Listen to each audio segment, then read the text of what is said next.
Hi, everyone. Welcome back to another episode of Bitch Up. How are you guys doing? Hope you guys Hey are having a great everyone. week. I have, or we have, hopefully. It's been a good week. I've been really tired and in a bitchy mood, Oh, mostly internally. And I've been like, stop being so bitchy. So I think I'm PMSing. I was about to say, I'm like, are we PMSing? Because low key, I was looking at my pill pack and I was like, oh, Mhm. next week is my period week. I I'm didn't like, oh my realize that gosh. it's already been a month and we're back. We're back here again. We're Yeah. back in our fucking luteal phase. Yeah. I've had to check myself several times because I really wanted to slide into like the bitchiness and just being angry or annoyed. And I'm like, calm down. I think you're just PMSing. It's fine. It's not that big of a deal. But I'm like, it is. It is a big deal. You're like, it is to me. Yeah, I was like, I've just been going through it. But you know, she's calm, cool, and collected so far. And yeah. You're like, I'm trying. Yeah, I've really been going through it this week. I just don't want to do anything. I don't want to show up. I want I'm to be sorry. bitchy and I want to get mad. I don't know. Again, I'm pretty sure I'm just PMSing and it's just You're like, I'm feeling impotent and out of control. yeah, And but I need to fuck shit up. exactly. I'm like, I just need to go on vacation. It's that time. Oh, maybe you're getting those like post vacation blues or something where it's like it's settling in that like, you're back in regular And I scheduled in need of activities another vacation. and you hate it here. Yeah, maybe. I'm like, I just want to be on the beach somewhere, getting a tan, drinking like a margarita or something. Hmm. Yeah, I do think I'm PMSing though, because I am craving margaritas, like something really cold, something very refreshing. Okay. Yeah, so I'm pretty sure that's what it is. So I'll let you guys know next week Yeah. if we're on track or not, if our menstrual cycle is being consistent. If it's right. Yeah. Yeah. I did have a margarita or paloma, or I actually did a hybrid yesterday for when we were watching the soccer game, and it was like so good. So I Yeah. hear you on just like craving refreshing drinks. Yeah. Well, aside from that, do we have a bitch up moment this week? Yeah, I think for me, just this week's bitch up moment is dedicated to me taking on more work at work. And Ew. thriving and thriving. And honestly, it's for coverage. The coworker's on paternity leave. And so they passed on several of his clients. And at first, I was kind of raging because I'm like, it's summertime. I don't want to take on more work. I feel like I have a really good routine down with like my current like workflow and deliverables and such. But these clients have been really good to work with and I've been enjoying that, and I think there's some really good opportunities there, so I've been enjoying that. And I think a lot of people are also like canceling meetings because of the World Cup on Fridays, so Yeah. I'm like here for it. Yeah, my boss like clocked out early today. He's like, I'm gonna go watch the USA game. I'm like, must be nice.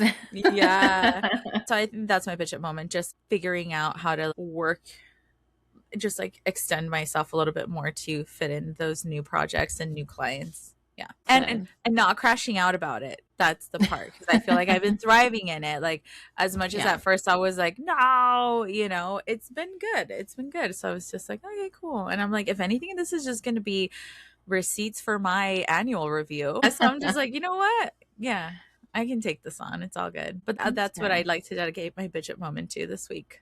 Nice. I don't necessarily have a bitch up moment aside from not being bitchy. I would say I have more of a recommendation, which is funny because my nephew has been officially on a Toy Story phase. Like he was in a car phase for some time, but now he's officially an Andy. He has a Buzz and a Woody, and How cute. that's all he says is Woody. Where's Woody? Going to sleep, going to eat, everything. He's literally Andy. So he's He also been on a Toy Story marathon, watched all the Toy Story movies. Doesn't matter how many times he's watched it, he's fixated on it. So today I got to babysit him and we went on a Toy Story marathon. I had only watched up to Toy Story 3 because after that I got traumatized and I'm like, I never want to watch a Toy Story. But I finally watched Toy Story 4 and Toy Story 5 is coming out today. Actually, I think it came out. So I did. Yeah, my recommendation is to go take your kids and go watch Toy Story 5. I haven't seen it, but Are you I guys? know people complain Oh, about the amount of Toy Story movies that have been coming out, but you know what? They're just so good and so nostalgic, and they always just hit the feels. So I'm like, I'm going to take a tissue box with me because I know I'm going to be crying like a baby, especially if I'm PMSing. you guys can't take Theo, right? Or can you take him? I'm sure you can. If I think if parents take, I mean, Theo's like 1.5 at this point. I would Mhm. say like an early, like a day viewing so that kids can like, just, but he's really good about watching movies. He like has like, Oh yeah, like if, maybe going during the week, a weekday, and yeah, like like a earlier in the weekday day when the or like, functions are a like little bit go more by noon or sparse. something. Yeah, Mhm. exactly. And go watch it. I'm sure he would enjoy it and be like, oh my God, Woody, and kind of thing. But yeah, we're actually gonna go to Disney tomorrow. A Oh, little how last fun! minute decision, so I have to wake up early. So my bitch mama is that I have to go wake up early to be a full time Thea Oh my at goodness. Disneyland. Well, But we'll get you on your way soon enough. yeah. Yeah, because I'm gonna go to sleep. You guys, she's back to her OG sleeping. I've been trying really hard, Really? but No. my body's like, no, bitch, we're back. And I'm like, no, I don't want to be back. You're well, you better go to sleep right after this because you Hopefully. have like X amount of hours left. I'm just kidding, but that's Yeah. fun though. I'm glad you guys are gonna getting to go to Disneyland tomorrow because I think it's a lot of fun and it's fun to have like to experience that with your nephew. I think. Yeah, it seems that during the world since the World Cup started, Disney hasn't been as busy, especially during Oh, like I've heard the that. Mexico games. So Yeah, the I was first like, damn, we should Mexico have gone game. Thursday. I saw that the first Mexico game, especially because it was an earlier game, right? Hmm. Someone posted like the parking lot Where's at everyone Disneyland, at? and it's like, where's everybody at? So that's actually a good strategy. Yeah, so we'll see how busy it is tomorrow. Well, aside from that, speaking of the World Speaking, Cup, Mexico won yesterday's game. yeah, Yay. Against our amigos, the South Korean team. So it was a little bittersweet, but still happy, I it's a guess, good that we game. won. Yeah, it was a Yeah. good game for the most part. Mm. Hmm. But aside from that, we figured that since the World Cup is going on, and it's been a big conversation, especially since the United States is one of the hosts, that we would go ahead and just discuss the World Cup, the politics, the drama, The good, the bad, the the good, ugly. exactly. So where do we start? I think obviously Let's go right America into it. is Let's, one of the hosts of the World yeah. Cup, which honestly I was surprised to hear that they wanted to divide it amongst three massive like Con- countries to host with completely different like climates and elevations. I'm like, damn, y'all, like why not just give it to one of yeah, no. because had the US previously hosted just on their own, or was this the first time that we've hosted? I think they've hosted before, Because I but know it's been a Mexico has while. hosted Yeah. I think in it's like been a the while since the 80s. US hosted. Mm. Was it in like the 90s or am I crazy? Great question. Let me ask. Okay, so they hosted the Men's World Cup in 1994. Yeah. And then in Okay. So it was like 1999, we hosted the Women's World Cup. And then in 2003, we hosted the Women's World Cup. mhm. So it's been some time since we've hosted the Men's World Cup in general. Yeah. It's been like 20 some years, I'd say. Yeah. Almost 30 actually, or if not more than 30 at this point if they did it in 94. Yeah, it's been a good amount of time. But yeah, I think that when I had first heard of it, I'm like, oh, it's cool that I was excited that it was going to be hosted in the US. I had heard rumors of it, but I hadn't heard that it was going to be across US, Mexico, and Canada. So I was surprised to find out it was a three co-hosting situation. Mhm. And I was curious to see how that was going to work because I'm like, it's even though, Two, we're the three Americas, different countries very different. Yeah. and geopolitically, like logistically, it's crazy. Yeah. Yeah. So I I was think I like, was I think I was more no. excited about the World Cup being like hosted here and because we live here if you will before this administration came into office. I was really excited and then this administration came into office and I was like, "Oh, what a buzzkill. Let's take it back. Yeah. Let's run it back." Yeah.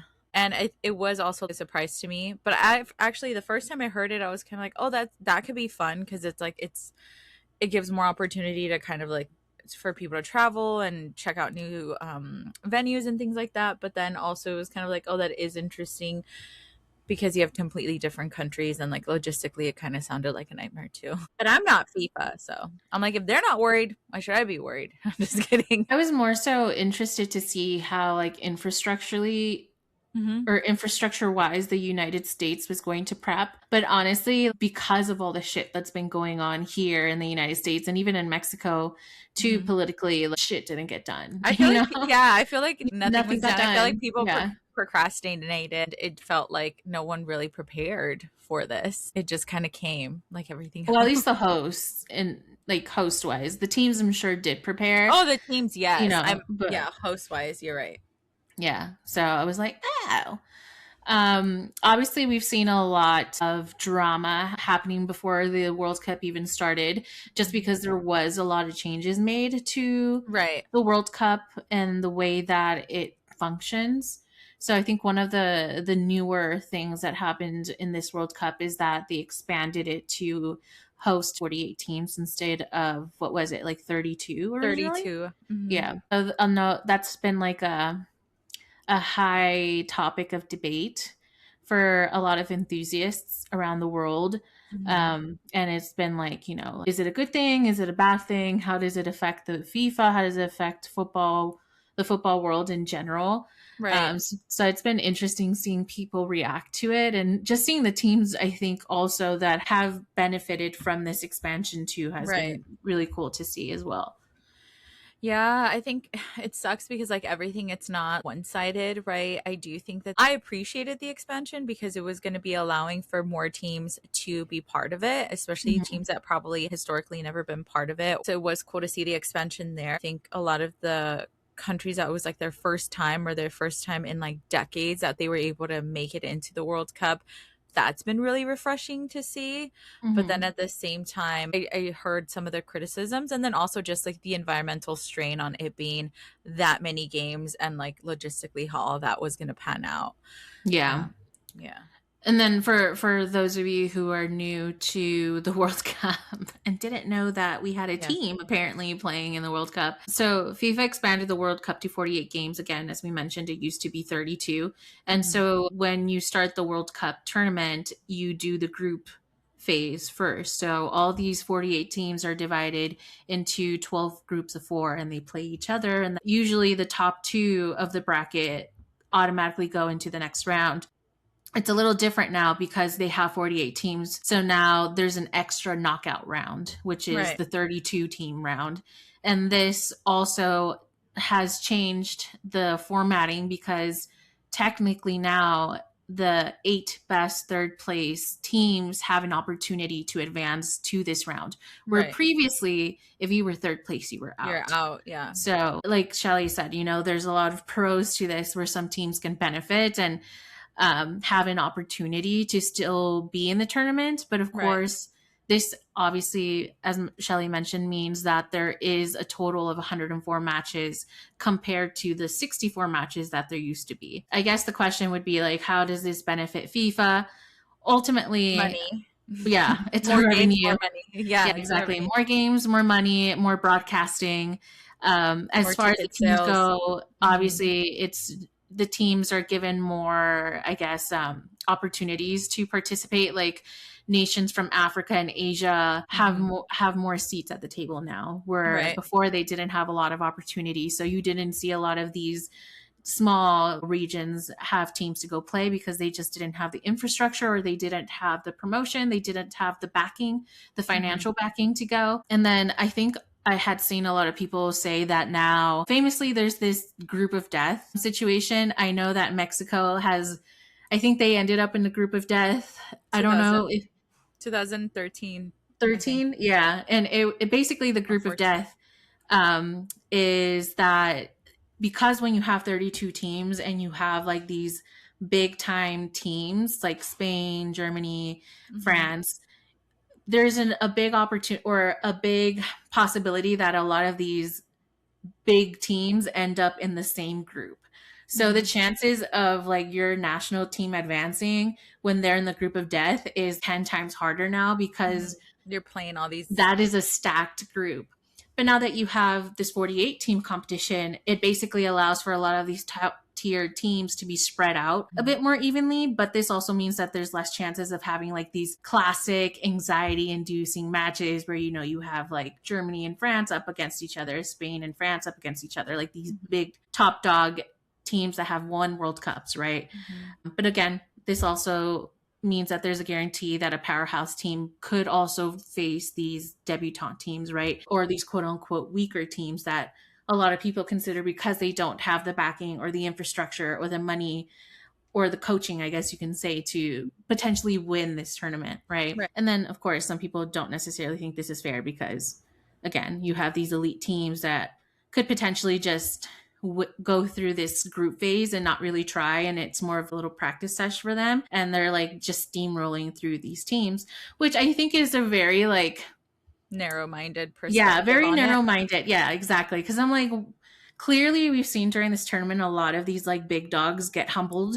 I think Yeah, Spain by a lot was of like a big underdogs. Yeah, like yeah. Cape Verde. Yeah, Yeah. So I was just like, yeah, exactly. I'm like, that's a very elitist thing for you to say because just because, people come from uh, humble a humble backgrounds. beginnings doesn't mean there's no talent there. You know what I mean? Right. And I think that's one of the good things about this expansion now is that there's a lot of players that So go many. unnoticed because they come from poor countries and now Yeah. they have the platform or they are To being given showcase the their platform. talent. Yeah. Yes. Like the goalie from Cape. Cape Verde, like he's a 40-year-old goalie, Mm-hmm. is a bus driver in Yeah. his homeland, and he's at the World Cup, and he's now become like one of the sweethearts of the World Cup, and like his mom is now able to fly out or is flown out to go Oh. see him play because she didn't have the money or the visa was not given to her or allowed to be given to her because everything that's going on with like immigration and stuff. So they luckily there was some strings pulled where she was able to get a visa allowed and she can now go watch her son play the game. So for all of those of you who say that sports isn't political, I don't know where you're getting that from. Exactly. Or that it shouldn't be political because it's like you can't escape it. You can't. Yeah. You just can't. Especially when you are in a worldwide tournament. It is the World Cup, so it's like naturally there's going to be different type of countries and cultures coming together, hopefully for enrichment and not Mm-hmm. necessarily for it to divide people. I did appreciate like seeing them humble Spain or just seeing that. And I think that's what's the beauty of the World Cup sometimes, that you have these like upsets where you think that, Mm-hmm. they're underdog, or you think that this team is going to steamroll through them, and you actually have one of the best games in a while. And then you are able to showcase new talent, or even just folks that, like you said, are typically overlooked because they come from different backgrounds or humble backgrounds where they don't have the financial backing, they don't have the infrastructures to be able to develop their team at a scale to be able to play at the caliber of teams like, Argentina, Spain, all these big Germany, all these big superpowers or powerhouses within the soccer landscape, right? But Yeah. I mean, and if you think about it, a lot of the soccer players that have made big names for themselves have come from humble beginnings. You know what I yeah, mean?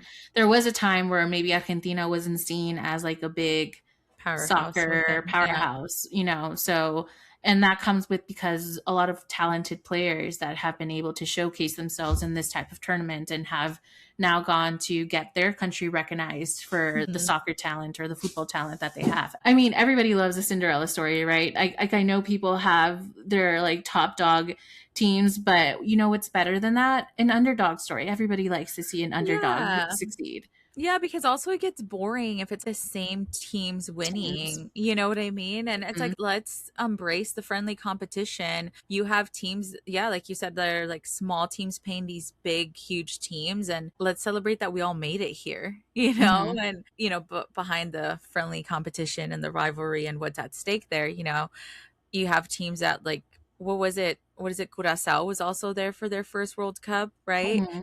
Obviously, they did not. Uzbekistan too. Even though they lost to They Colombia, lost, they but they still played really scored well. and Yeah, they held it down. they're Even like fucking fast. even today, I watched the Haiti and Brazil, Yes. and Brazil won 3-0. The three goals were at within the first quarter. I mean, the first half. And, they lost and they weren't able to score their one goal, at least el gol de honor, but at least they didn't allow any more goals in the second half. They still Mhm. held it down. Like, they didn't give up. They were still like trying to show up. They struggled because Brazil, get as much as they could in, but they weren't able to. So Yeah. And I that's would something to be say, I mean, proud of. Los hubieran goleado the second half también, and that would have sucked. But they took it in the chin and did their I thing. will say, I know that some people say if you add more of the weaker teams, these higher, like we were saying, like these bigger houses will take advantage of that. But we also have to keep in mind that the teams that made it to the World Cup were earned based on They their earned their talent, spot. right? Yeah. It's not because they were invited via charity. It wasn't Mhm. like, oh, you're the only team for your nation. We're just going to invite you. No, they earned their spot and they competed. Uzbekistan is an example of that, and Jordan is also an example of Yeah. that. And, Italy, funnily enough, didn't make it to the World Cup. I was like, oh shit. Like, no wonder they weren't excited over there. They're like, we're not even in it. Yeah. Yeah. And, again, I think when, we mentioned when you give these smaller teams opportunities, it also helps their country fund them and fund the infrastructure, because when your national team has an opportunity to qualify for the World Cup, even corporations and the government will find We'll a way to back fund it. Yeah. you. They will Yeah. build the training academies, they will build the pitches, they will find the coaching licenses and get you coaches for you guys to have the best opportunity. So imagine your team goes to the World Cup and they somehow make it past the group. Like, all of that, even though you don't win, it's still a lot of It's a like good lot rep for better. you, Yeah. and it'll just increase the opportunities for you in the future for future World Cups, because now Mhm. it's like, oh, we have a chance. They made it this far. Imagine if they had the proper backing. Exactly. We can win this. So The opportunities are limitless. yeah. So I'm all for extending this to 48 teams. I understand that people are like, oh, well, now players have to work and play more games. But I think it's a good thing only because now people who are benched have an opportunity to play, because now these subs have to be Yeah. made to keep your players healthy. So now you're not just taking people to the World Cup and benching them the whole time. Now they can say, I played in It's the World Cup because I had to. It yeah, was it's giving more survival of the opportunities. fittest, Yeah. literally. Yeah, Yeah. it's giving more opportunities all around, even within their own teams, right? Mhm. I can see why people don't like it, but I think overall there's Be good. more benefit than not. Yeah. All the other reasons, it's giving, either you don't think these teams are good enough or Or you that they don't. shouldn't be allowed a place at the Exactly. table, which is like, come on now. It's Yeah. a World Cup. We should give the opportunity to more teams to participate, especially if they are eligible and do what they need to do to qualify and end up showing up there. So let them play. Yeah. I mean, And if honestly, anything, if your teams are that great, then they're going to win. And if they don't, well, then I guess they weren't the best team there, and that is what it is. yeah, because I know a lot of people were complaining about the way teams are being determined as to who places, because now third team places, or at least 8 of the third team places, are Mhm. able to go and make it into the knockout round. And now the way that the points are being counted is very different from before. So let's say two teams tie, Mhm. they're not looking at their overall performance in the group anymore. That Mhm. used to be what they used to do, right? Now they're looking at, like, if these teams are tied, let's say like team A and team B tie in total points. And basically the officials are going to only look at the game that team A and team B played each other. So whoever won that game between them is how they determine how the tie is break. So let's say they're tied for second.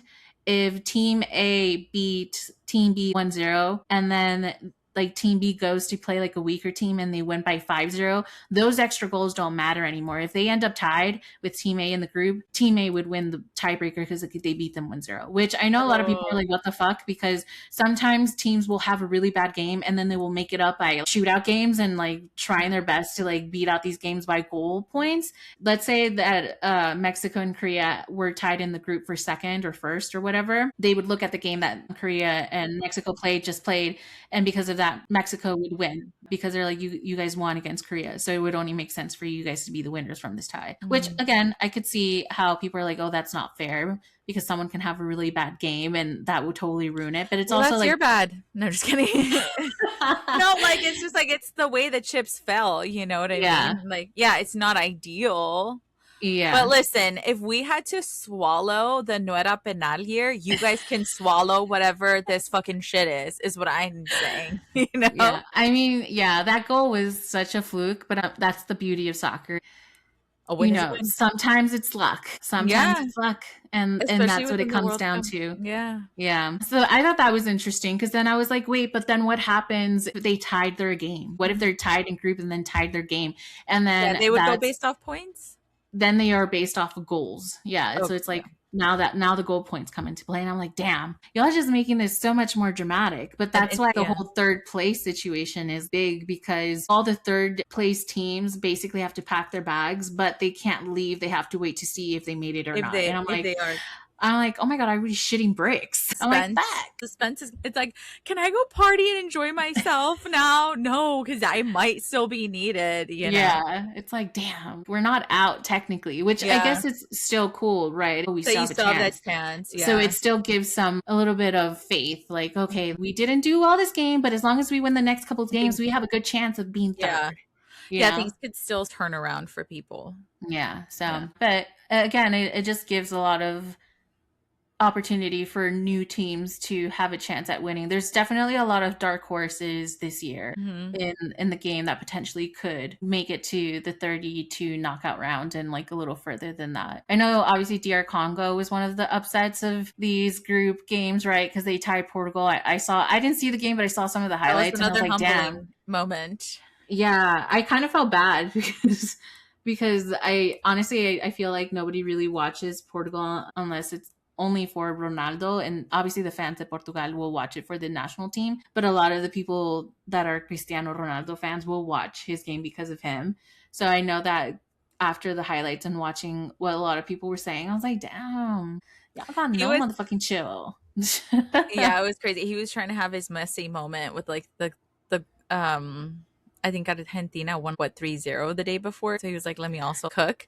And yeah, just, it did not happen. Fetch did not happen. And it was kind of very disappointing for people. Yeah, I know a lot of people have been comparing the Argentinian game with the Portugal game, and a lot of people are like, the Argentinian team are playing together and the Portugal team is just playing for themselves, each Yeah. man on their own. So I was like, damn, that sucks. That does suck because it can make or break your game, your whole opportunity or shot at the World Cup. Yeah, I will say I've never been like, I always hear the whole like, who's the GOAT? Like, is it Ronaldo or is it Messi? And I constant don't like comparing either of of them. stats and all that stuff.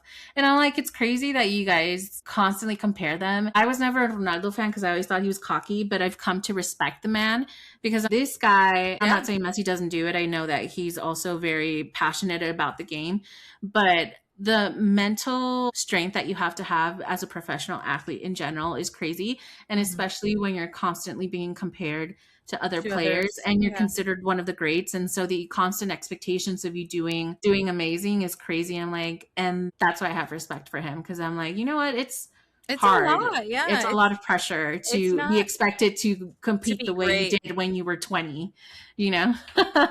Yeah. Yeah, I think that's what people were saying too. Like I think when Messi cried with some of his goals and stuff, it's like here lies a man who is carrying the weight of his country, you know, especially on this stage, if you will. Yeah. I obviously have known both of them because they're part of our generation of like if you watch European soccer, just soccer in general, like you knew who they were. I never like was like a huge fan of either of them, but you know, I've enjoyed watching them play and I'm just like they're Yeah. both good players. They're just different. Same Yeah. but They're different. talented in different ways, you Yeah, know? same but different. Yeah, So, it's like I would even say like I know a lot of people are like, "Oh, Messi's just naturally talented." But I'm like I think it's a good comparison of like that talent will get you so far, right? Being naturally talented, but it's also like I said it's a mental game. It's discipline. a game of discipline and Ronaldo has played it very well in that way. He's always been a very disciplined person and is constantly working to better himself Mhm. physically and doing all these crazy things. So it's always been interesting to see his training, I guess, compared to like other players and how seriously he takes it. So Mhm. I'm like, damn, you got to respect that. Some Yeah, people will really just rely on their talent and not really go above that or above a what little they, complacent with yeah. it. And Mhm. I'm not saying Messi's that way. It's just things that I've noticed from other players that. could be better or could be greater. You're like, speaking as a third me party.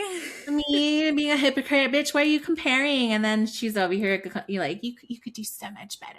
Yeah, that was us on that Haiti and Brazil game. Like we were like, oh my god, this, and that, and I was like, not us judging from our freaking like our. I'm like, look at us being armchair Oh, judges. I was like, yeah. we're just here stuffing our face with pizza. None of us are fit. None of us Literally, could run. I No, was I'm like, just kidding. shoot the fucking ball. I was like, Run the dang and the ball. Just Mexico, kidding. no, in the Mexico, I'm like, why the fuck are you doing two touch? It's a one touch shot, you dumb bitch. No, and Yeah. I'm like, you need to calm down, okay? Because It's you're also not the there. pressure too. Yeah, Like, the could you pressure. imagine? Like That's why I was like you like, let said, me it's the check mental. myself. It's But the I'm mental like, load. also, I'm like, it's a one touch shot, bitch. You had it. And if you guys watch the Mexico game, I think you would know what I'm talking about. But Well, did you watch yeah, the first game they had with South Africa? We should have gotten more points on that game. And it was just like, what the f- you guys have? And I'm just like, this is our opening game. And like, like there's I'm a like, lot. Like we have to they support. already, yeah, they already are carrying the weight of like, we ain't shit. Like this is not an ideal like selection right now. So it's like, Yeah, and they're trying to make fudge happen. But anyway, dijo este Chicharito way back when. piensen cosas chingonas. What is? Imaginémonos cosas Oh, chingonas. yeah, yes, Yeah, yes, yes. that has I've enjoyed that has watching actually been people my mantra. get excited about the Mexican national team, and they're like Mhm. ECC, and I'm like, you're right, ECC. I literally saw a TikTok where it said, "Oh, si gana Mexico, le doy un nieto a mi mamá," and I was fucking dying. I was like, I should send this to my mom. Like, nah, because I know I won't own up to it No, if they do it. yeah, I'm gonna fuck no, around and no. I saw another meme because they've been playing the Juan Gabriel song and aligning it with the World Cup, the Mexican national team. And Yeah, so in this past game, right, this Thursday it's like our game new anthem. with the Korean team in that one shot, the El Portero Paró, that gave me literally PTSD. Yeah. There was a meme where Juan Gabriel was literally like standing there like this, like the ghost of him or like a Mhm. spiritual apparition, and then the pelota's like right there in the portero, and I'm like, oh my god, we were so extra and dramatic, but I love it because I'm like, Well, that's I the whole thing about like Mexican soccer. I feel like, I mean, that's the essence of Mexico in general. But when yeah, you mix it in with soccer, I love when people are like, "Otro día más que México sigue superando al AI," because it's just like the shit that's happening in Mexico. the It's shit like, that is this Mexicans real think or of. AI? And it's like, Yeah, no, it's Mexico. Like, not even AI would think of this type of shit. yeah, Yeah, exactly. I was like, I want to. I've never had so much FOMO in my life. I want to go to Mexico so bad, I and I think know. maybe that's why I've been bitchy too, because I'm like, fuck, I'm stuck in my house working when I could Yeah. be in Mexico drinking margaritas and cantaritos and just living Just my having life. exactly. Yeah, I mean, I told you I was like, we fucked up. We were supposed to be in Mexico this summer, and we did not Fuck. get the memo. How I'm did like, this not cross our desk?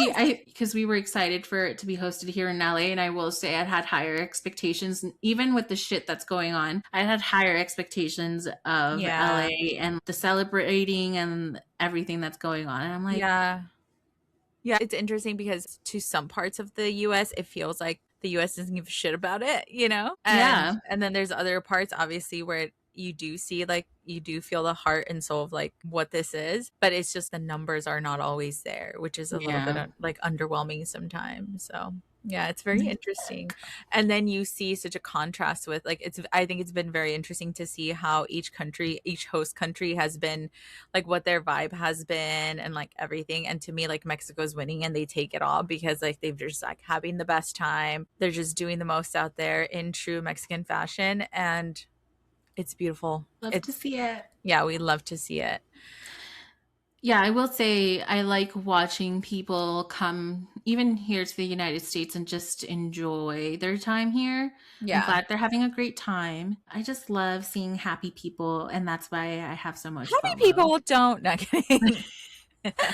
Yeah, exactly. I Exactly. will say it has, I mean, like I said, there has been parts of the US that have not necessarily, not that they have embraced it, but like it's just like it's not that much of importance to them, if Hmm. for lack of a better word. But then it also has been culturally affirming to see some of these like foreigners that have come into the US and have for better or worse, embrace some of the like the weirdest things about America in terms of like they're into ranch and like, you know, Buc-ee's and like going to Chili's and getting like chips and salt, just the whole experience of American dining and how some of these folks have been documenting it. It's been so like it's been really fun and refreshing to see. And I think we were talking about earlier that, you know, we were excited about the US hosting it, but then it's like under Mhm. this administration, all the bullshit that's happened, and even all the issues that have happened for a lot of teams, right? I think it's the first time that a host country is at war with one of the participating countries, right? To the point where they're like, you guys can't fucking stay here, even though we're a host country, you know, and then Iran has to figure it out. And Yeah. Mexico, the good partners that they are, didn't have to, but are like, hey, we'll host you and we'll embrace you and, you know, welcome them and such. So it's just Yeah. crazy. And so it was just one of those things where it's like, fuck, like they're just gonna come here and make fun of us, and really they're just gonna be like, America ain't shit. But you have seen a lot of cultural embracing, and it's kind of reminded us of, okay, this is the true America. Like this is what we need to be fighting for, you guys. Yeah. Not the oligarchs, not the billionaires, not the fucking assholes that are in office, you know, just general American people that kind of make the world go round or make America Yeah, I great. mean, I've seen a lot of people be like, "Oh, so we really just are under bad management." It It's not is. It people, it's truly just is. We're bad management. underfunded. We're fucking tired. We're pissed, you know? So it has been kind of healing for America in a way, or for some folks, at least the people that are tapped into the World Cup, to see these cultures embracing each other, to come together to enjoy watching the sport, to drink, you know, and like hold each Mhm. other's flags. And that has been really nice to see. And like I said, it's been culturally affirming and like even healing for some Americans, I think, Mhm. especially because the US is doing great. Like it's funny because I think I was talking to a coworker and even like one of my clients, and they're kind of like, fuck, we ain't shit, you know, but you know, hopefully we can save face given that we're a host country and we didn't even make it, and make up for the fact that we didn't make it in the last World Cup. And I was like, he was so sour about it too. So Yeah. it's been nice to see them win these past couple games. Yeah, I will say I was surprised. I wasn't really planning to watch the US games. I actually accidentally saw the US versus Like you're Paraguay like, game. I was trying not to and I accidentally ran No, into it's not it. even that I wasn't trying to. I Mhm. honestly just haven't really like checked in into a lot of the FIFA games, mostly because I've been working during the time that they are on, and I the only team that I really have been tracking is Mexico. But I ended up watching the US. I actually have been ending. I've been able to watch some of the 6 p.m. games and just catching like the second half of it because I'm getting off of work around that time. Yeah. But I watched the U.S. and Paraguay team because we went out to dinner and they were playing it. And so when I would catch little plays here and there and just hear the goals, I'm like, they scored again? What team Yeah. is this? Because Shit. honestly, the amount of goals that they have right now is usually the overall goals that they have in the World Cup in general. Yeah. So it's been very interesting to see them do well, and I'm glad. I'm really happy that they are using the home advantage, or just the fact that they are playing in the United States, as inspiration Mhm. for them. Because I know the U.S. team, the U.S. men's team, always gets shitted on, Mhm. especially because the women's team has always been like the The best of and best. Yeah. champions. So it's like, who One gives a that has. fuck? Yeah. But I'm happy that they're doing great. I actually have seen a lot of people comment that I think they were like, oh, I didn't know we had a US team. And funny enough, Brian was like, I didn't know we had a team in the World Cup. And I was like, now, friend, why would we host something that we don't have skin in? Not just that, as a host country, you automatically do get You to, automatically, yeah, yeah, but I know yeah, some people don't know about the the, football world and that's they don't very know true. anything about that. So I'm Yeah. like, but I just think it was funny. It cracked me up because I was just like, let's take some time to think about this. Like, when has the US ever done anything that doesn't benefit them, that they have no skin in the game? Let's think Yeah. about that first. But I understand, again, not a lot of people Yeah. are into soccer, I guess. I don't Yeah, know. it's very interesting because even when I've talked to my boyfriend about it, he's always, oh, like I didn't grow up watching soccer or anything like that. I'll Mm-hmm. watch the World Cup because it's interesting because, you know, international teams and Mm-hmm. the competition and everything and all the coverage. But he was like, yeah, soccer here in the US is not even that big of a sport, or historically hasn't been one. And I was like, can't or won't, because I feel like a lot of people have a reluctance to let it take a hold of the US. But I do think it's Yeah. gained a lot of popularity over the past years. But a lot of people are not that tapped into it because it wasn't a cultural thing. You know, the way that basketball, baseball, even football has been part of the cultural identity of being an American. Yeah. Soccer is Yeah. not I was quite about to there say yet. that. Yeah. Soccer is not necessarily there yet. It's still very much seen as a foreign sport. So I think that's why people are kind of late to the Yeah. party, if you will. And But it's a and world sport. it We is a should world be sport. participating in it, and Yeah. you know, Because I will say, and I think you hit it on the head, it's like it's known as being a European sport, and being American, it's like fuck anything that's European, yeah, you exactly. know, That's what we because have. That's why we have our own sports. It's always yeah, that's funny why we to have me when you football. no, it's always funny to me, like, for example, when you have things like basketball and baseball, and pardon my ignorance if this doesn't come out right, but when you have like the World Series, right, in Mhm. basketball, and it's like you're just playing American teams. How are you the world champions if you're just playing American teams? I don't get the logistics there or the rationale there, but whatever. No, I agree. I mean, I think it would be like if you're doing the Olympics, for instance, I could see that Yes. being more of a World Series situation because there are other nations that do play You're competing basketball, against, but yeah. they're not known as being top tier, what's it called? Leagues, right? The Right. league you want to be in is in the US because it's a Right. US sport. Because the more, yeah, Um, exactly. It's, yeah, yeah. most So money yeah, is I here. and I will say, I think sometimes even I grew up playing soccer. And so I've known a lot of players that because it's not so well funded here in the US and they don't really care for it because it doesn't make them money, dare I say, I think that's really why. Because I think if they focused on it Just and because they're the not way that, investing in it. Yeah. well, not even that, but the way that soccer works, even now you see it with the hydration breaks, right? A lot of people are like, why the fuck are we doing that? Because football has always been like a very consistent sport where you're just literally watching the game. There's no breaks, if any. There's no commercials, if any. Hmm. So now that you have these breaks, it's like it is a commercial break, technically, right? Hmm. Even though there is maybe a good reason why there is some of these hydration breaks because of the different climates and whatnot. But I know Hello, some global people, warming. yeah, I know some players or some people are like divided on the whole hydration breaks because obviously some of the coaches are using this to realign with the team and discuss any restructuring that Do you needs to feel be like it's an done. unfair advantage, or it gives people an unfair advantage where otherwise they wouldn't have those opportunities? You know, some teams could be because they could be on the offense for a majority of the game and then they have to do a hydration break and it just ruins the game where they had them on the offense the whole time or on the defense the whole time. And now it's like we gave their defense line a break. Sorry, we had a little bit of technical difficulties there, but we're It back. was me. It was me. That was the problem. We're back. So we were talking about the hydration break, and yeah, so I guess you could say again, a lot of players or teams are like, we had them on the defense, and now we gave their defense team a break, and now they can recuperate and regroup, and so it's like that's not fair. Yeah. It's like an um, unfair advantage, I guess you can say.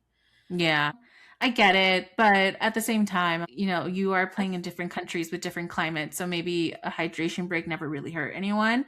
I But I can agree. see how it gets annoying because it's like, damn, we really had a good flow. Everybody was playing well. And now we have a hydration break. And now the team, instead of tiring them out for 30 minutes, we tire them out for 15 minutes. And now we have to tire them out again. So, Right. Yeah, it could be a yeah. little bit more taxing. I mean, for me, and maybe it's because I'm not an athlete or I don't have that background, I was like, oh, that's good. I'm glad that they're thinking of the players and making sure Mhm. that they're going to be hydrated, especially Yeah. because you do have people from different backgrounds, different climates. So they're not getting adjusted to that is not always ideal. And then right now we're in the summer months of America and the weather is different, and we're also playing in Mexico, we're also playing in Canada, and you mentioned earlier how they all have different weathering And conditions. and you're playing more games too. So it's Yeah, like you do have to keep in mind your players' health because it is a that's longer what tournament. that's what I'm saying. That's the way I looked at it, but I can see from a competition perspective and even like strategy wise, I can get the grievances on that. Yeah.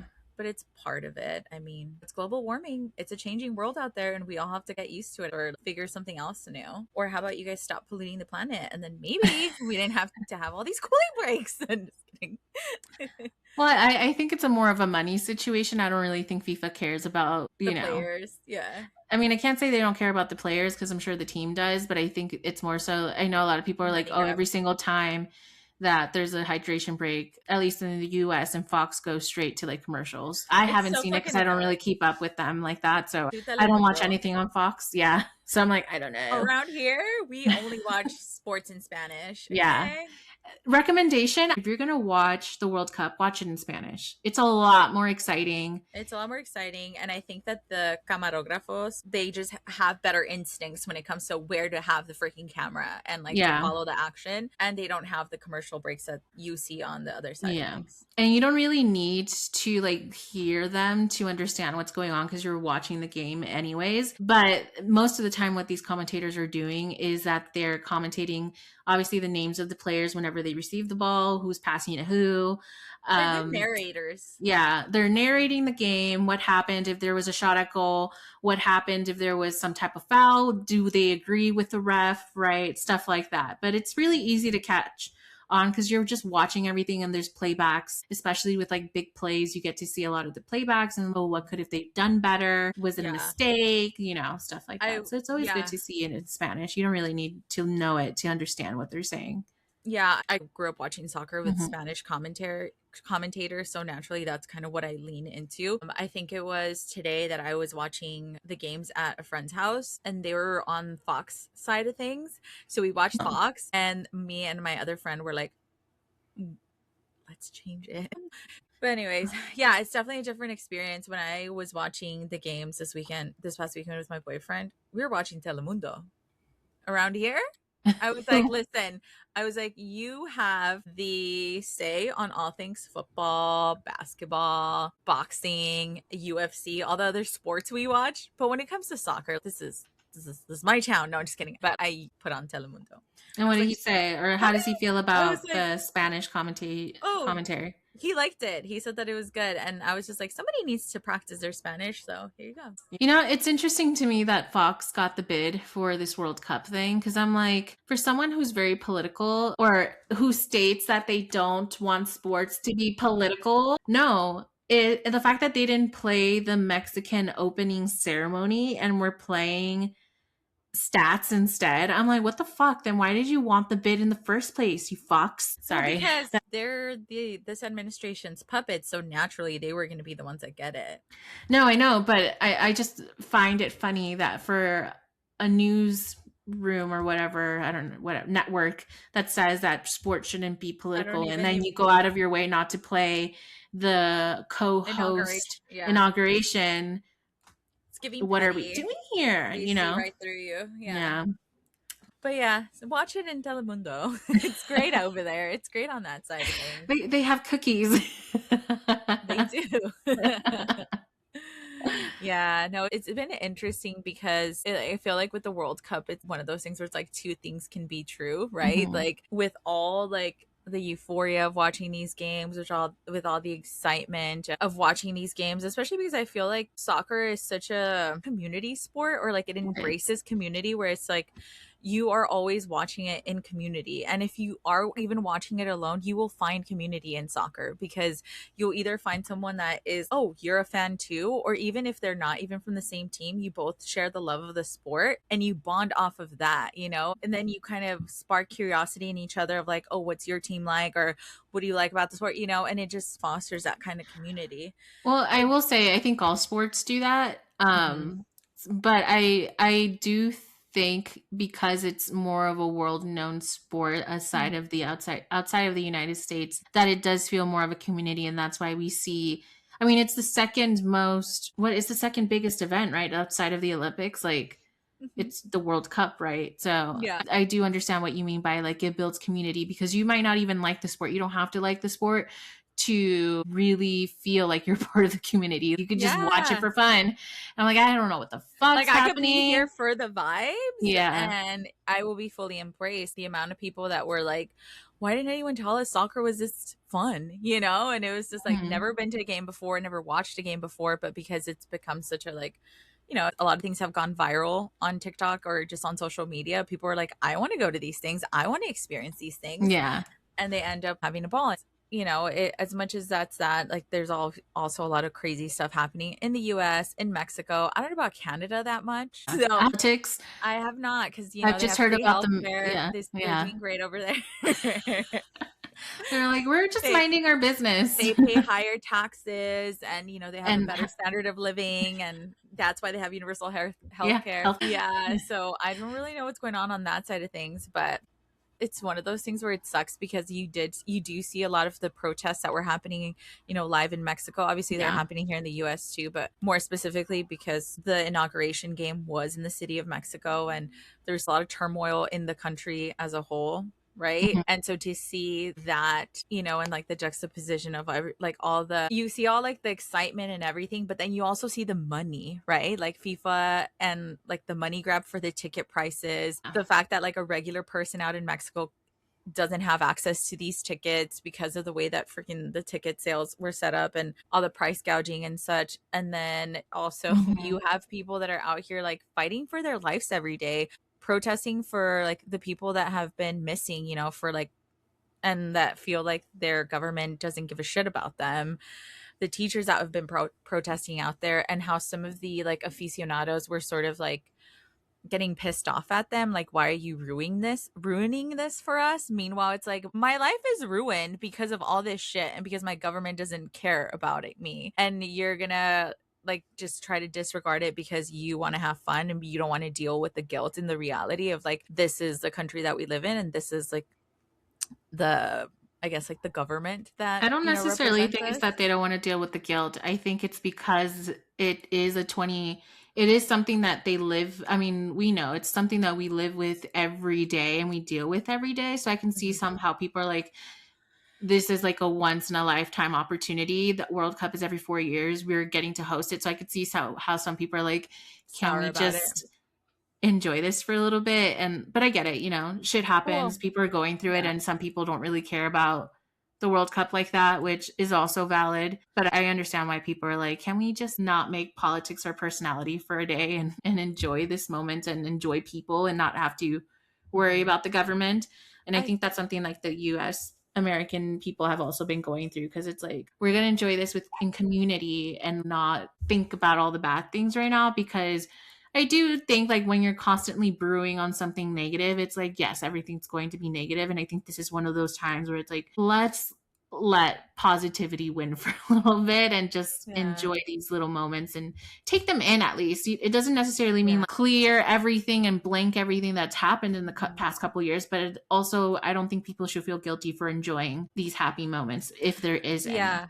Well, my thing is that like if you're feeling guilty, like that's your fault. Like Mm-hmm.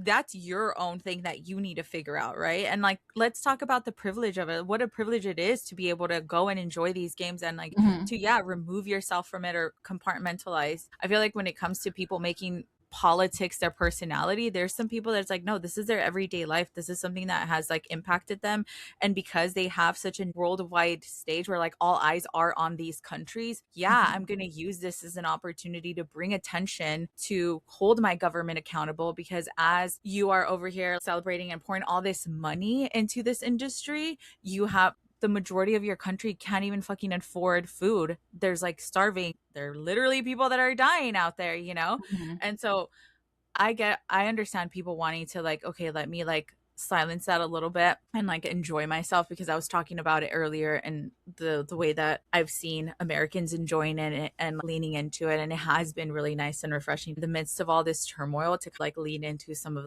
the fun stuff and like Mm-hmm. and kind of relax, where it feels like everything has been so tense and like it doesn't end and stuff. I don't think that people protesting and stuff is necessarily them like brewing in negativity or stuff. It's just like these are the things that are important to them, and for them this is what's more important than a World Cup and all the politics and the capitalism. So it is just like really unfortunate because it just sucks. And that's why I was like two things can be true, right? Yeah. Like that side. Yeah, and for sure. and that's why it's been interesting to see the expansion of how many teams are able to participate, because you Mm-hmm. do see the flip side of it, right? You have all these big European wealthy countries that are able to support the powerhouses of teams that they have, and then you have these smaller countries where you really showcase the conditions in which these people live in, the fact that they don't have the money and the infrastructure, the fact that a lot of these players, they're not professionals in the sport because they're also regular Joe people working, making a living for themselves. We're talking about, I forgot what the portero that you were talking about earlier, and From how Cape Verde. 40-year-old dude that, like, in what universe were you going to be showcasing someone at that age going to the World Mm-hmm. Cup? You talked about how it was so cool that they made it possible for his mom to come over here and to enjoy this moment that is like, who knows if he's ever going to be able to live something like this again. I was actually looking into that whole thing because it was a visa situation. Yeah. And apparently, just to get a visa alone for her was $15,000. And I was like, Yeah. why the fuck is this so expensive? Because But of apparently, America. No, just yeah, kidding. because of our policies, but Yeah. specifically with small territories like that, I was like, Yes. with what money do you expect these people Well, to pay that's that the amount of money? point. And That's the yeah, point. It's yeah. to keep them out. And it's like, Well, how? no, not just out of the World Cup, is out of here in general. But I think, well, Yeah, like that's what you I'm said, saying, to like keep them this out. is one you have happy stories like this that also bring to light situations where Mhm. deserving people cannot come to this country because of the insane immigration policies and Yes. insane immigration fees that they have to pay.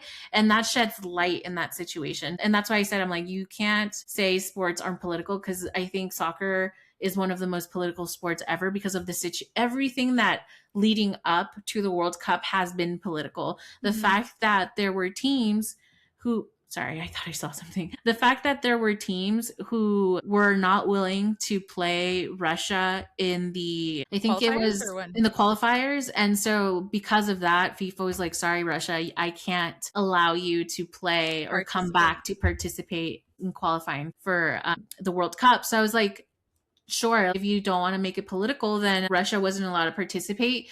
But then in that same, Breath. Yeah. then why are we letting US participate? No offense, but Exactly. It's like, oh, because they're the host country. it doesn't matter though. It's like if it was Yeah. that No, early I know on it's. to Mhm. qualify, I'm like, FIFA can change their minds. They've done it before. They've done it. Yeah, that's the thing. But Yeah. they won't. That's what's like, can't or won't do Yeah. it. You know? Yeah. Exactly. And then all of these airspace blocks that or blockades that they did for certain Middle Eastern teams that they Yeah. couldn't have direct flight paths to The their, Iranian people had to, like, yeah. couldn't fly through the US. And then they couldn't even get some of their coaching staff. They weren't They able to couldn't come because because of of the the whole visas. visa bullshit. Yeah. Yeah. So I understand FIFA is like, it's really up to the hosts. It's their immigration policies that allow a lot of this stuff to happen.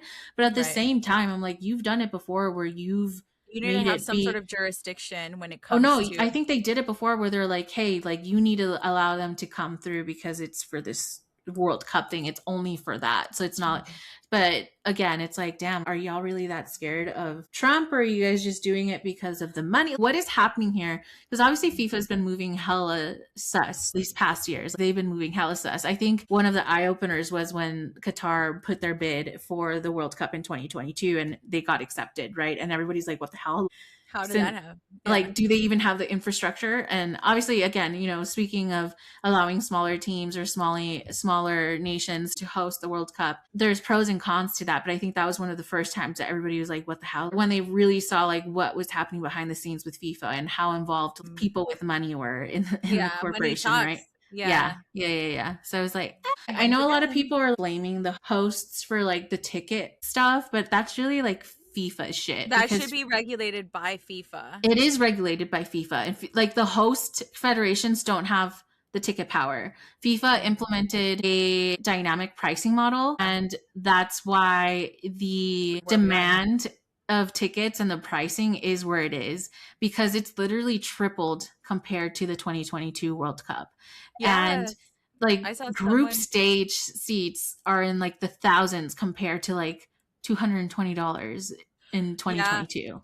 And I'm I like, damn, that's I think crazy. I saw an interview where they were in Mexico and they were saying how their price for one ticket here in this World Cup, they were able to go to 12 games, 14 games in the Yeah. last World Cup. And I was like, that is astounding. That is fucking crazy.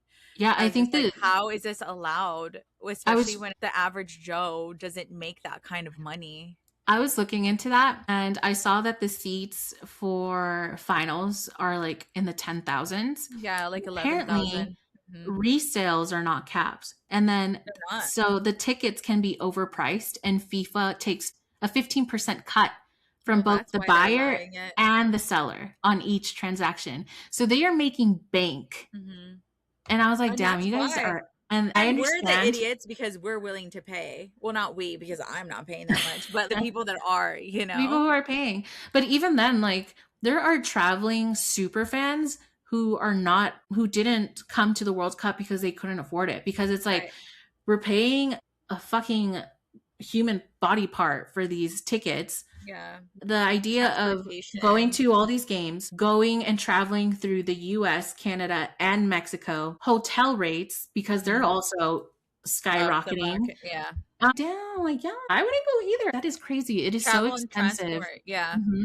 There's so many factors at play, and it sucks because it really takes away from the spirit of what this is supposed to be about, right? Yeah. And it's supposed to be about the fans and the I teams, but and even the I fans aren't there. And it's become a very like corporate and yeah, it's become very corporate. Soccer is capitalism, yeah. becoming very corporate now. And I think It's another that's like, business venture for a lot of these people. There's a lot of money to be made, and at what cost at the end of the yeah. day, right? Mm, It sucks too because I've seen a lot of people also getting gypped with their tickets where they paid a bunch of money through resale mhm. parties and then they end up showing up and their tickets are no good and I've they've seen been that scammed too. thousands of dollars. It's a lot of money to spend, and the people that have been, whether it's scraping and saving or doing payment methods or whatever, and they end up not getting to go No, and participate, and you already spent the money to go to the country or wherever else you're going to go watch this. And I was like, and that not even sucks. that. It's like obviously the World Cup is the PR for the World Cup is PRing, right? It's always Mhm. been like it's a dream to go for the players, even for the refs. It's a dream to ref a World Cup game, but it's also Yeah. a dream for a lot of fans to go to a World Cup game. It's a big deal, and it's a once in a lifetime experience. And a lot of kids want to get their parents to the World Cup or their dads to the World Cup to go watch their national team play because it's the first time either they're going to the World Cup or, Mhm. they Or just that want to they have see the the national opportunity. team to play Yeah. and and I was like, let me try to get my dad tickets. You know what? And I was like, it's going to be a little pretty penny because I want to go. And then if I go and my dad's go, other people will probably want to go. So I was really trying to like figure it out. But then my dad's like, I'm not supporting the World Cup this year because of all the bullshit that's politically happening. And I'm like, okay, great. You just made my decision so much easier because this Yeah. Monopoly shit is crazy. No, yeah. And it's like, you know what? I'm just gonna watch it in the comfort of my own Yeah, home. exactly. It's so No, much fun to do that. but it was so funny because yesterday, obviously, he was watching the game yesterday, and then he was on his phone, and I was like, "So I thought we weren't supporting the World Cup. Why are we watching the game? Why are we tuning in to Mhm. Fox News? No, I don't think it was Fox News, was it? Or maybe it was Fox News. It was a different game, and I was like, "Why are we tuning in? Why are we supporting?" And then he's like, "I'm not even watching it. I'm listening. I'm on my phone." I'm like, "You are tuning in, sir." That's still support. I literally recorded him and he's like, dude, you're so fucking annoying. I'm like, for someone Yeah, who like, says he's gonna like you're like, protest, you maybe should. you shouldn't be saying it. It's like someone has a very funny perception of what it means to Yeah, protest. it was I'm just so kidding. funny. I sent it to the family chat. My sister was like, oh my God, that's hilarious. But at the end of the day, it is what it is. But I never believed him when he said he wasn't going to watch. I mean, like, it's good that he was like, I'm not gonna go and give my money to them. Fuck that, because that was me too. And it sucks because it's like, we're in a point of our lives. Like, when else are we gonna be this young and like that our country is hosting it and that you're gonna be able to enjoy it? But it's also I can't afford these tickets and it sucks and it's sad. I think in the 80s when they did Mexico, right? Was it Mhm. 86 or 84? My dad went to one of the World Cup games and I was like, oh my God, that'd be so cool to be able to go. And it's like, hell no. I'm like, you know what? We're going to watch it in the comfort of our own home. Well, my The dad's food. going to Mexico and Guadalajara. Obviously, he's from Guadalajara. That's where a lot of the shit's going down in Mhm. Mexico. So he's going to go for 4th of July because he's going to go visit my grandpa. Oh, how And I was like, oh fun. my God, are you going to go like enjoy the festivities? And he's like, no. And I'm like, why not? I'm You're like, like, can I go? Can I come? Can no, we I don't go? want to go. But I was like, oh, I would go if you guys were down. But who knows? They're liars. They're probably going to go. I'm sure my cousins will And be then like, you're going to let's be pissed. go. Yeah, that's what I was going Yeah. to say. I was like, maybe your cousins or something. I think one of the things I've seen a lot as far as like the FIFA is a lot of the rules that they've been like putting Oh, out and enforcing. Obviously, they have the Rule the 50 brand where stuff. they will issue like immediate yellow cards and they will like heavily Enforce. fine players to Yeah. use basically like saying you can't make any political statements while you're on the pitch or like doing like broadcasting. And It's I know the so Iranian team has been obviously everybody has kept an eye because of everything that's been going on, like we mentioned. And I know that they've made like certain protests with Statements. like Yeah. and with their pins and stuff. But Mhm. I was like, oh, I wonder how that's working out. But I guess because they're not technically, they didn't It's a violate any silent rules it's a because silent protest, right? no, not even that. I think it's because it's not within match settings that technically they're not violating any rules. It's outside of match Oh, settings. yeah, because So it they them wearing their arrived. pins, Mhm. you're not in the match. So that's why. I think it's more so like, let's say someone scores a goal and then they take off their shirt and they have another shirt where they're like Yeah. making a Well, protest. That well, situations like well, that. this is why they like banned Hades' jersey because Yeah. it's like it's too political and it's like Or like fuck you the guys. arm, I think the captain's arm bands too, or like armbands in general too, or you Yeah. can't have any political statements on them either. Yeah, which is like bullshit. I saw the Australian fans getting creative with their chants, and I think FIFA released a statement where like, if you are chanting this, like we're taking you out. And I was like, Which is also part of like, that's the whole part of the game is like also, I'm in taunting. America. Okay, this is free speech. Oh, all Yeah. of a sudden you have a jurisdiction over the hosting country. Whoa, that's funny how you only like act on it when you want to. But otherwise they're like, oh no, it's the host country. You gotta go by their rules, their thing. But all of a sudden you're trying to enforce shit. When it's like, I'm sorry, I'm just exercising my free speech. Yeah. Sorry about it.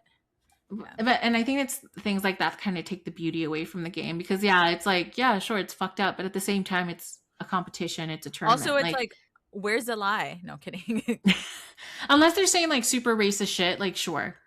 Exactly. Totally. It's not Yeah. like it's like, where's the lie? No, I'm kidding. But yeah. Or like I think I had seen people discussing the whole, you know how Mexico likes to chant like the whole puto chant or Yes. whatever and That how has always that been got banned. controversial. Yeah. And I'm like, come on, like No, I fully support that. really? Yeah, Banning like it? yeah, I do. Just How because of the come? history of like violence against gay people and what it's been. So like, Okay. yeah, what the Okay. word means, like the yeah, no, yeah. But it okay, but then wouldn't that be out of context though?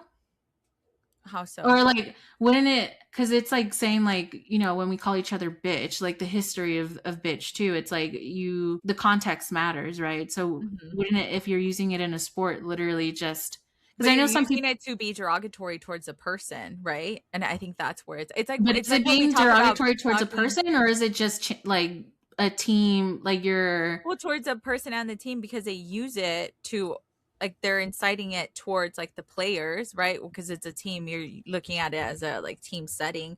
But like I think about like for me, I equate it to like the use of fag or faggot here in the States, right? well Like you can't be yeah, saying that. exactly. Well, that's No, what I'm but saying. it's It's just like the F word.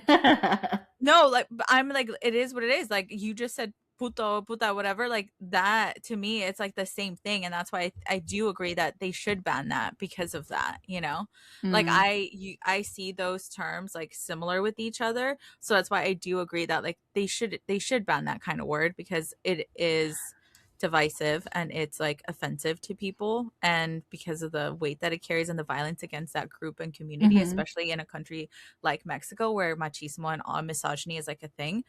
I don't think it's like they should condone it. So yeah. Yeah, I think I always saw it as more of like it's not. I've never seen it like it being a homophobic attack in the frame of the sport. I've always Mhm. seen it more of like it's a slang. Like you're basically just calling them like a jerk or you're just trying to distract them and get in their Which psychologically get in their head. which makes sense because you have never personally experienced that kind of like violence and hatred towards you and even me, right, like as a person.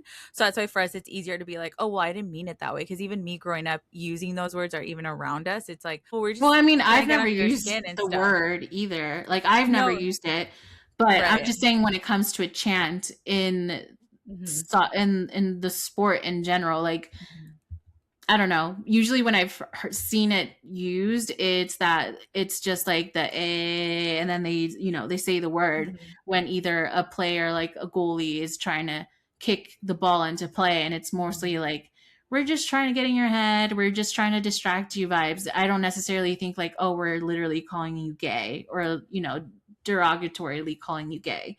Hmm. So that's why I'm like oh I can see why people are like, oh yeah, it's controversial because, Mexico has a history of machismo, but then Yeah. it's, I And it don't would know. be like perpetuating that kind of language too in those kind of spaces. So it's like chants are great, chants are fun, but it's like maybe use a different word. It's kind of, you know, I guess they're not in a point where it's become a thing where it's like people are taking that word back or reclaiming it to the point where it could be used in that stage again, right? Or like it Mhm. hasn't happened, or at least I haven't seen it. That's why it's like I do get the controversy, and I do agree that they probably shouldn't, or that they shouldn't condone the use of it in those spaces. Mhm. Yeah. Yeah, that's interesting. Okay. Well, then I guess in that terms, then it's like, then sure, Australia shouldn't be chanting what they're chanting because it could literally be the same thing, you know? How so though? Because like I said, those are facts. They're just calling what's his face a sexual offender because that's what he Mm, is. yeah, but you And can they're calling, you could apply it. It's the same thing. It's derogatory. It hasn't necessarily been, you think people could say legally it hasn't been proven. There's like no legal backing yeah. to that. You know what I mean? So it's like it's you are potentially ruining someone's reputation by saying stuff like that. So that's why I'm like, you gotta He's a kind of pick known and choose. sexual offender though. Like I that's know not that, but even. I'm just saying in general Yeah. because I'm like, if you're gonna do something, then you need to apply it everywhere, and that's how I've I always seen things. So I'm yeah. like, in that case, I don't think it's fair to say you support a chant from a team because you don't like somebody versus, I'm like, I think in that point, then I'm like, all chants should be PG in that sense. Then if you're Yeah. gonna block it for I one don't think team. it's the same thing, but I see what you're saying, but I don't think like the two things are the I'm same. just saying most are like to keep things fair. Like anything that's considered derogatory should be Mhm. banned in that sense. Even if it's, because it could Yeah. be politically controversial. And for a corporation that's trying to be like non-political, it's like we're not trying to Mhm. offend people or like raise Well, in certain that attitudes here. in that regard, then the FIFA's already doing that because like they are not supporting Right. the P word and they're also not letting that shit slide. So they're already Yeah, doing but that. they're also allowing certain things with like the Iranian team also. So obviously there's a lot of things that the FIFA corporation could do better. I can see them like we can't do much because we're not, we're just abiding by the host Well, rules. that's where it's like Sure. it's interesting how they're selective about it. Like Yeah. they're choosing to say yes to this or no to this, Hmm. and it's like they choose to cede to what the US or the host country is saying versus, oh no, this is where we put our foot down. But they're being Hmm. selective in what they're doing that. So Yeah. So yeah. that's why I was like, okay. So obviously there's a lot of learning opportunities here, Mhm. especially for like future World Cups and like how Yeah, politics come to play, I think. especially with And all if the it's like if you changes. really don't want politics to take up space in the sport or in the event, then you can't I guess it's like if the host isn't Then maybe you going to shouldn't do be something like okay with this. certain teams playing, then maybe they shouldn't be hosting. That or like I said, it's like it's kind of ridiculous for Or someone you to allow say everybody to participate despite what's going on because it's like you can't pick and choose who that's what participates I'm saying. You based can't off be what's going selective. politically. Yeah. So it's Yeah. like, okay, so how, because I'm like, even in the Olympics, I'm like, back then, World War II, Germany still participated in the Olympics because it's the Olympics, It's like, despite Yeah. what's happening outside in the world, it's like, this is a little niche space where there's like peace and like countries get and athletes get to play. Cause I'm like, at the end of the day, it's like, okay, these are athletes, these are people who have careers in this sport and it's like, oh, just because my country's at war now I can't play. But Mhm. then obviously then it's like, okay, but what if they have political beliefs that align with what their country's doing? But I'm like, then are we going to go down to which players can and cannot play? You know what I mean? So it's a very Yeah. complicated situation for sure.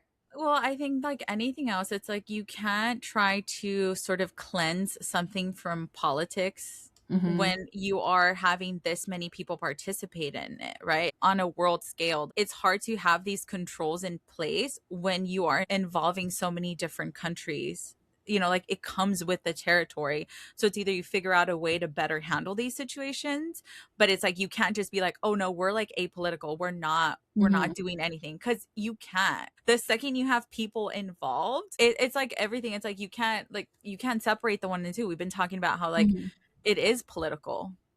Everything's political. So that's why it's kind of also a little naive for big people like that to try to use their power and influence to try to etch that out because Yeah. you can never do that. Yeah. But yeah, I mean, I guess that's their journey to hopefully figure out and put better systems in place, you know. Yeah, We'll leave it to the for sure. FIFA people. It's We'll like leave it. Well, it's above my pay grade. Is all I will say. like as a third party person with absolutely no interest in that. Yeah, no, so and no, but it is interesting to see because it's like obviously the FIFA Federation or corporation, whatever. I mean, it's running more like a corporation these days, but Yeah. whatever, this entity has been around for decades, has gone through a lot of wars, turmoil, whatever. Hmm. And obviously, it's an ever changing global landscape, geopolitical landscape. So it is going to be interesting to see how these changes, how they do in this and how they learn from it, how they change it up, if they're going to continue to change the script to see what makes better sense, or if it's going to they're going to be changing it with the intention to drive more business and more money. You know, like are they Hmm. being thoughtful about the people and their experiences and, you know, being true to that, or are they like how can we make more money and fuck the people, you know? So hopefully they don't ruin it, but you know, Yeah. time will tell. Time will tell. Well, hoping that the World Cup stays interesting and that We, Mexico advances, makes it, you yeah, know what, they will win. And yeah. I'm cheering for the US too. I feel a little patriotic when they win and they do well. You know, I love, and you know, I love a little underdog story.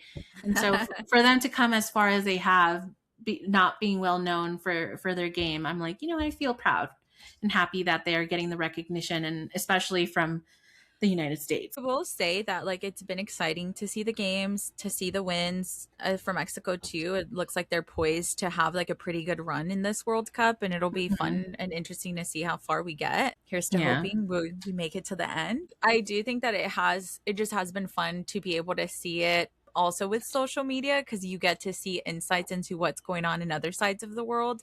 And as Hmm. much as it is definitely giving FOMO, it is really like endearing and fun to see how much fun people are having within the States and in different pockets of where these games are being hosted, like in Boston, like the Scott people, like giving them a run for their money with the beer and stuff, and them just running Yes. around in their kilts and going down slides and just literally having the time of their lives. And in Mexico, you know, we talked about Guadalajara and how like they're just having a ball down there, getting wasted, and like I all will these fan say, fests that they're doing too. I think if anything, this will definitely motivate a lot more Americans to travel abroad and go to these places, especially Yeah, with the amount of exposure that they've had to these different cultures and the yeah, people. So I'm sure them seeing like, oh, like it was so fun hanging out with, you know, the Scottish or the, you know, the Koreans. Like I'm gonna take a trip. I'm gonna get my passport, take a trip yeah. That's a to good these places. So I think point.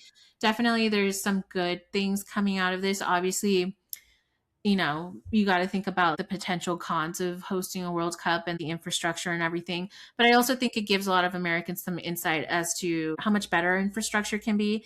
I think a lot of people were like, how are these people going to walk Yeah, from to the stadium, right? And then you see people actually doing it and they're like, oh, maybe we should pressure our government a little bit more, or yeah, city, you know, candidates absolutely. a little bit more to do Yeah, things. it's crazy. Like we really need to get a hold on our infrastructure. Like we have not had good infrastructure since like the 50s, 40s. So Mhm. it's just like we are in dire need as a country as a whole, right? Yeah.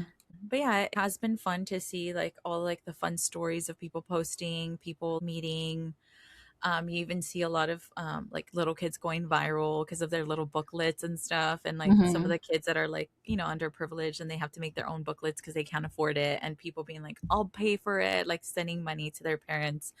Or even like La Selección de Mexico, there was a little kid that made his own little The jersey Mexican, yes. I'm and like, like them sending him his gear. It's really nice to see those kind of heartfelt stories that people are really like this, they're very passionate of it. And it kind of like it's one of those things and like you know I'm talking about soccer because we're talking about soccer, but like you said, sports in general, it's one of those things where it's one of the most accessible to all, right? In the sense, at least loving the sport doesn't cost a thing, you know. mhm, So it is very humbling to see like just the flip side of all those things. And it also yeah, is just really fun to see everybody getting together and having the best time.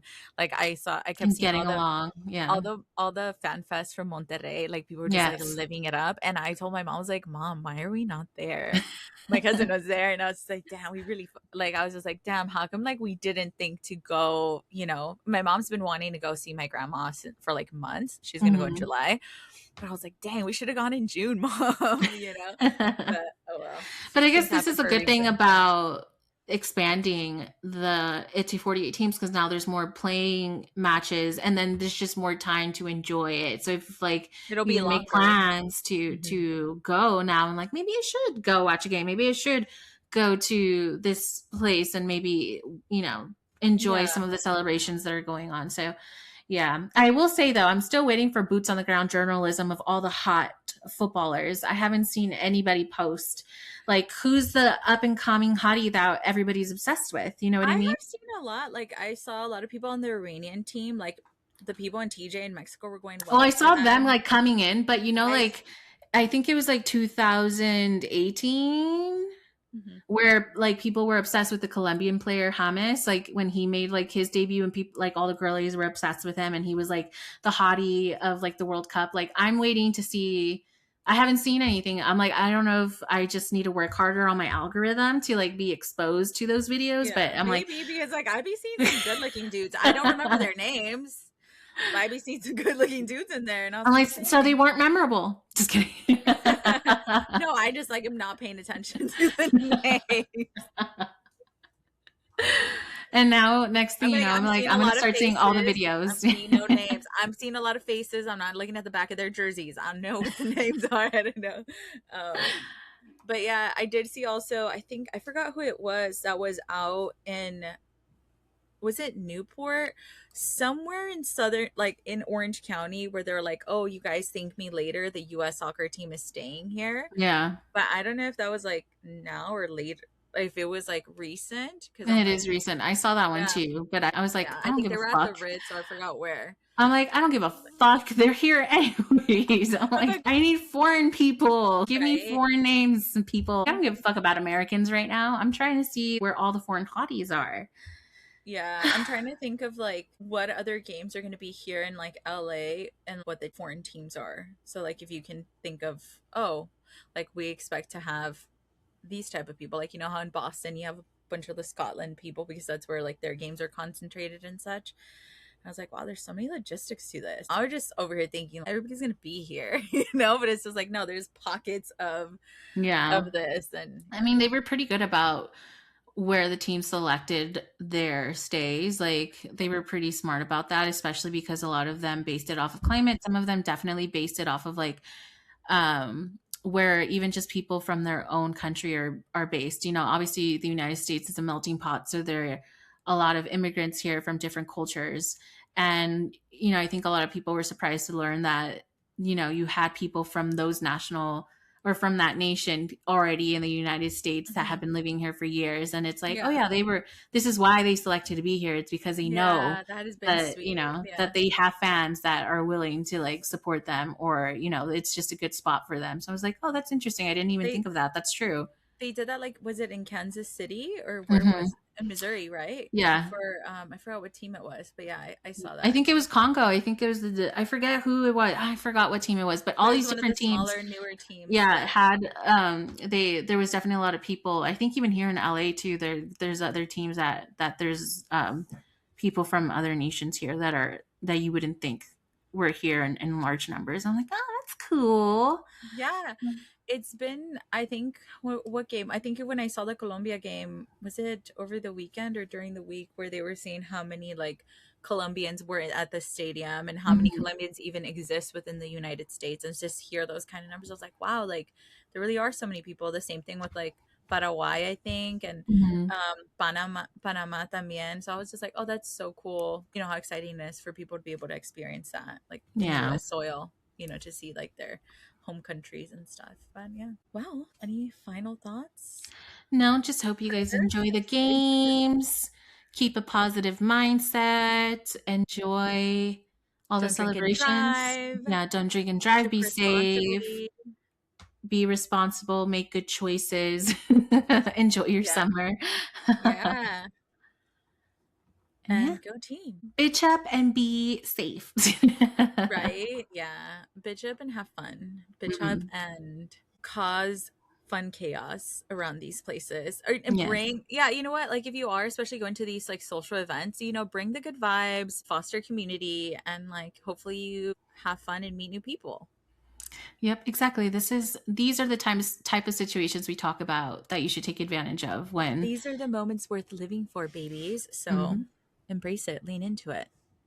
All right, everyone. Thank you so much for listening to our episode and our little rants on the World Yeah. Cup. See you guys on the next episode. Bye. Adios. Bye.